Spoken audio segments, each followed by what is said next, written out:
दोस्तों, हमारे YouTube channel पर आपका स्वागत है। अभी चुनाव की बहुत गहमा-गहमी चालू है और इसी बीच अलग-अलग प्रकार के बयान अलग-अलग नेता देते रहते हैं।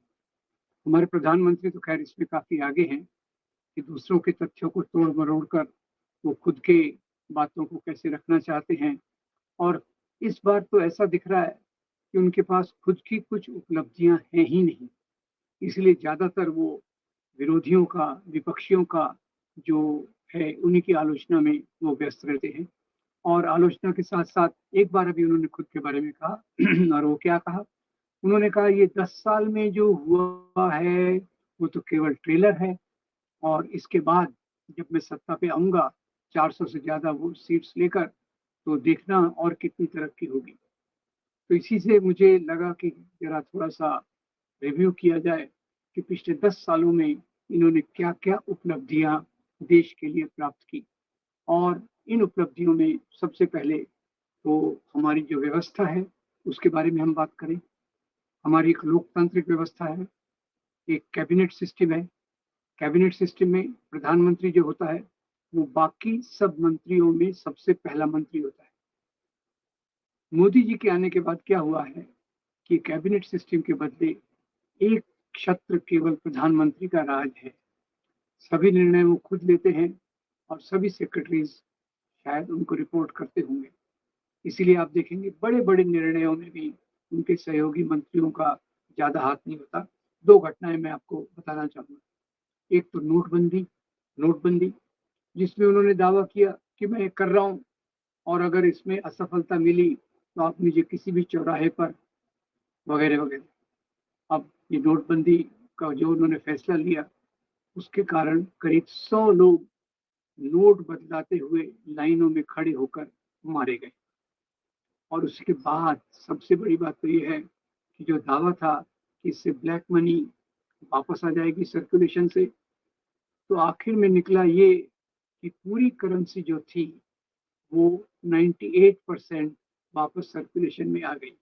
यानी नोटबंदी का कोई भी सकारात्मक पहलू देखने को नहीं मिला। दूसरा एक दर्दनाक चीज़ थी, वो दर्दनाक चीज़ थी कोविड-19 कोरोना के काल में इनका निर्णय 4 घंटे के नोटिस पे लॉकडाउन करना। इस 4 घंटे के नोटिस के कारण जो उन्होंने लॉकडाउन लगाया, उसमें सैकड़ों, हज़ारों, लाखों शहरों में काम करने वाले, गाँव के ओरिजिन वाले लोग अपने गाँव के लिए निकल पड़े और इसमें वो पैदल गए, अलग-अलग साधनों पर पैक होकर गए और इसमें कितने लोगों की मृत्यु हुई, वो भी एक देखने की बात है।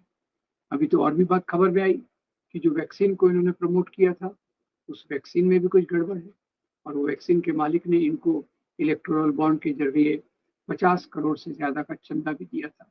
ये एक और शर्मनाक बात सामने आई है। तो ये तो है हमारी व्यवस्था जिसमें सभी पावर्स प्रधानमंत्री के हाथ में आ गए। अब दूसरा हमारी संस्थाओं का क्या हुआ? पार्लियामेंट एक संस्था है, जहाँ लोग डिबेट करते हैं। अपोजिशन के एमपीज़ को पूरा अधिकार रहता है कि वो अपनी बात रखें। तो अभी ऐसा मोदी के ज़माने में देखा गया है कि जो पार्लियामेंट पहले करीब 100 दिन प्रति साल, प्रति वर्ष मिलती थी, वो अभी 60 दिन तक आ गई है और उस पार्लियामेंट में भी लोकतंत्र की इतनी क्षति हुई है कि छोटी-छोटी बात पर विपक्ष के नेताओं को, विपक्ष के एमपीज़ को सस्पेंड कर देना और राहुल गांधी को तो एक बार निकाल ही दिया था। अभी 150 आखिर में 150 एमपीज़ को इन्होंने बर्खास्त कर दिया। तो अगर ऐसा है तो हमारे पार्लियामेंट्री सिस्टम की क्या क्या कीमत रह गई, ये दूसरी बात देखने की बात।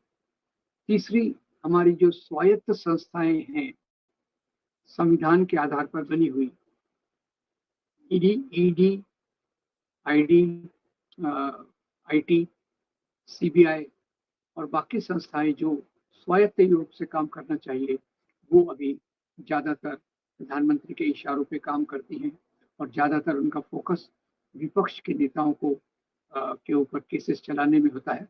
उनको सफलता तो केवल 0.5% की है, केवल 0.5% में वो सही निकलते हैं और इस दौरान कई लोगों को, जैसे अभी 2 चीफ मिनिस्टर्स को अरेस्ट कर लिया गया।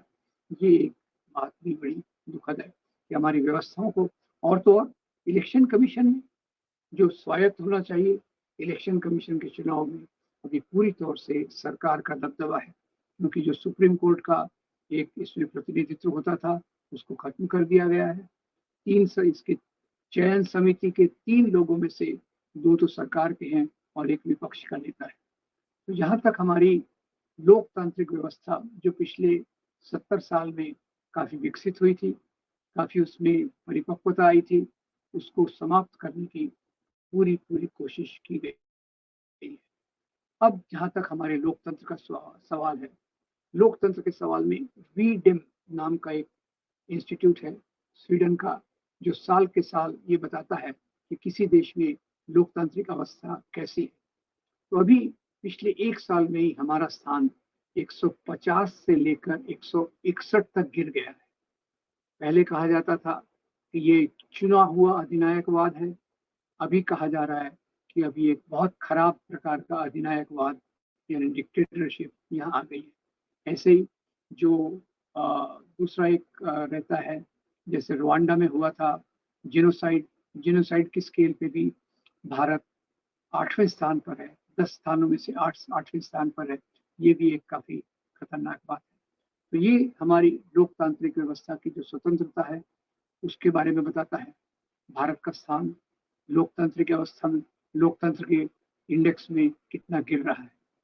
फिर जहाँ तक आर्थिक व्यवस्था का सवाल है, आर्थिक व्यवस्था में एक तो देखा जाए कि अभी ऑक्सफैम की एक रिपोर्ट आई है, survival of the richest, survival of the richest, और ये रिपोर्ट बताती है कि देश के 1% लोगों के पास देश की 40% संपत्ति है।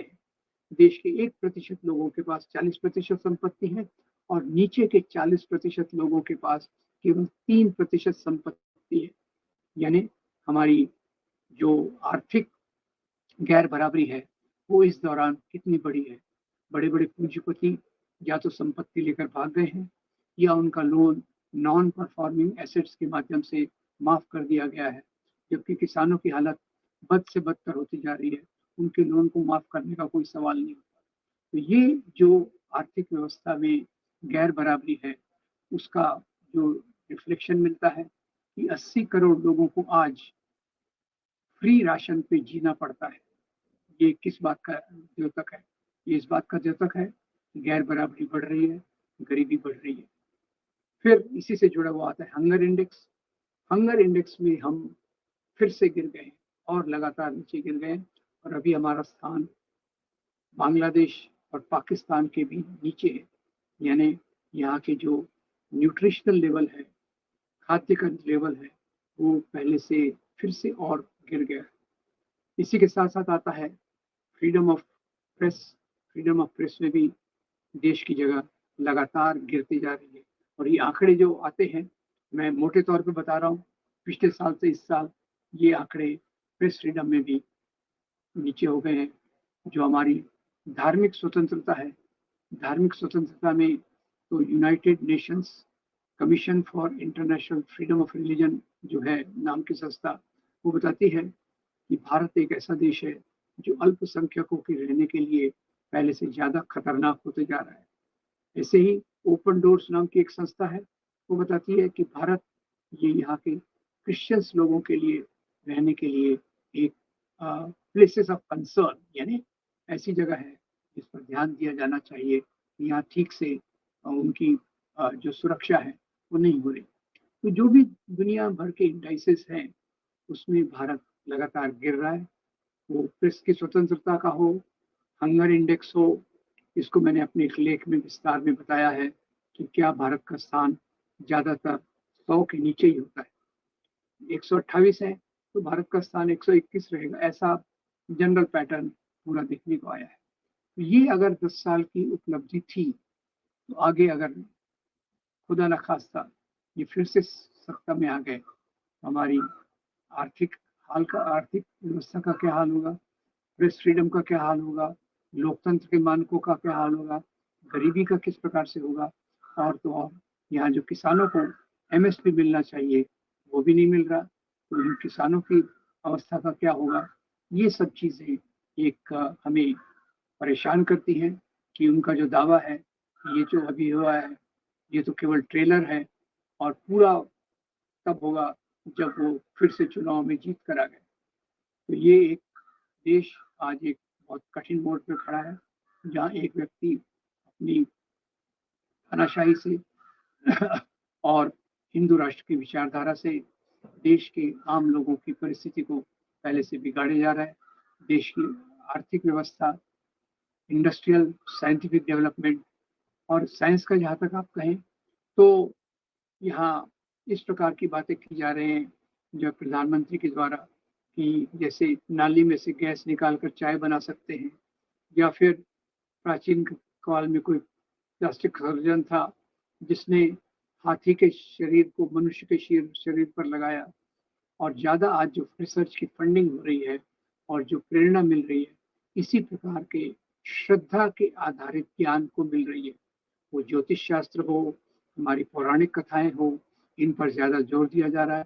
और साइंटिफिक टेम्पर, वैज्ञानिक सोच, जो हमारा संविधान जिसको कहता है, इसको लाना चाहिए, इसके इसका विकास करना चाहिए, उसको पूरी तौर से इंडियन नॉलेज सिस्टम के नाम पर पीछे हटाया जा रहा है। तो ये एक डर की बात है। अगर ये सरकार फिर से आ गई और ये अगर ट्रेलर है, तो आगे आने वाली परिस्थिति किस प्रकार से होगी, इसका हम केवल अंदाजा लगा सकते हैं। ये काफ़ी देश एक संकट पे मोड़ पर खड़ा है और उम्मीद की जाना चाहिए कि जिसने ये ट्रेलर दिखाया है, वो फिर से हमको इस प्रकार की पॉलिसीज़ में न झोंके, सत्ता पर वो ना आए और ऐसी शक्तियाँ सत्ता पर आएँ, जो देश के संविधान को लेकर चलती हैं, प्रेस की फ्रीडम में मानती हैं, लोकतांत्रिक व्यवस्था की मजबूती में मानती हैं और अमीर-गरीब के बीच की खाई को कम करने में मानती हैं, वैज्ञानिक सोच में मानती हैं। ऐसे लोग सत्ता पे आएँ, ऐसी मैं उम्मीद करता हूँ। साथ ही उम्मीद करता हूँ कि आपको इस वीडियो की बातें ठीक लगेंगी। आप इस वीडियो को शेयर कीजिए, हमारे चैनल को फॉलो कीजिए और सब्सक्राइब कीजिए। Thank you very much. आपका बहुत धन्यवाद।